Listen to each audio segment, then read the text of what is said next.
আপনারা যদি পারেন আপনারা আমার পরিবারের কাছে, আমার ছেলে মেয়ের কাছে আমারে নিয়ে যান। দীর্ঘদিনের প্রবাস জীবন শেষ করে দেশে ফিরেছেন আব্দুল হক, কিন্তু দেশের মাটিতে পা রাখার সাথে সাথে এক অকল্পনীয় পরিস্থিতির শিকার হয়েছেন তিনি। যেই পরিবারের কাছে তিনি একসময় আশ্রয়ের প্রতীক ছিলেন, আজ সেই পরিবার থাকা সত্ত্বেও তিনি নিঃসঙ্গ। কারণ আরব থেকে বাংলাদেশে এসে তিনি নিজের পরিবারে ফিরতে চাইলে তার পরিবার তাকে ফিরিয়ে নিতে অস্বীকার করে। আমার ছেলে সন্তানের কাছে, ওয়াইফের কাছে ফোন দিছি, ফোন রিসিভ করে না। আব্দুল হক প্রবাসে কাটিয়েছেন 7 বছর। সারা জীবনের কষ্টার্জিত অর্থ পরিবারে পাঠানোর পরও দেশে ফিরে নিজের জন্য জায়গা হলো না ফেনীর পরশুরাম উপজেলার পশ্চিম সাহেবনগর গ্রামের 42 বছরের এই রেমিটেন্স যোদ্ধার।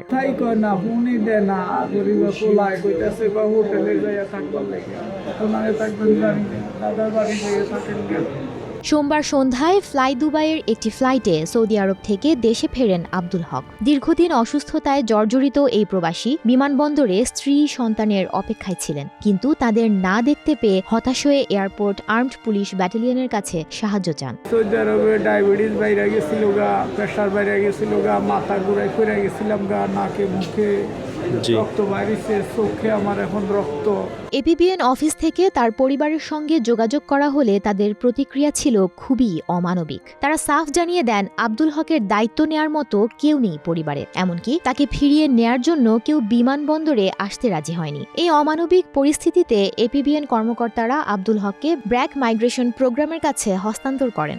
একটাই উদ্দেশ্য, তাকে নিরাপদ আশ্রয়ে রাখা এবং পরবর্তীতে পরিবারের সঙ্গে যোগাযোগ করে সমাধান বের করা। বর্তমানে আব্দুল হক ব্র্যাকের লার্নিং সেন্টারের একটি রুমে অবস্থান করছেন।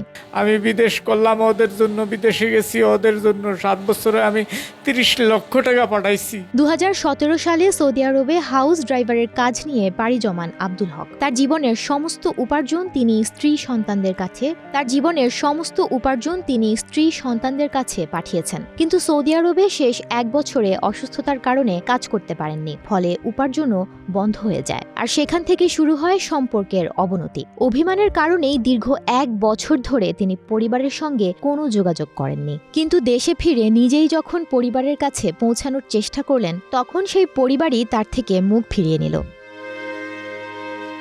আব্দুল হকের গল্প এক করুণ বাস্তবতার প্রতিচ্ছবি। প্রবাসীরা দেশের অর্থনীতির মূল চালিকা শক্তি। তাদের ঘাম রক্তে দেশের রেমিটেন্স আয় বৃদ্ধি পায়, পরিবারের জীবনমান উন্নত হয়, অথচ নিজ পরিবারেই তাদের আশ্রয় হয় না। তবে আব্দুল হকের মতো হাজার হাজার প্রবাসীর জীবন এই প্রশ্ন করতে বাধ্য করে, তাদের ত্যাগের বিনিময়ে আসলে তারা কি পাচ্ছেন। এখন আব্দুল হক ব্র্যাকের সেফ হোমে আছেন। আশা করা যায় এপিবিএন ব্র্যাক এবং অন্যান্য সংগঠন সমন্বিতভাবে উদ্যোগ নিয়ে তাকে তার পরিবারে ফিরিয়ে দিতে সক্ষম হবেন।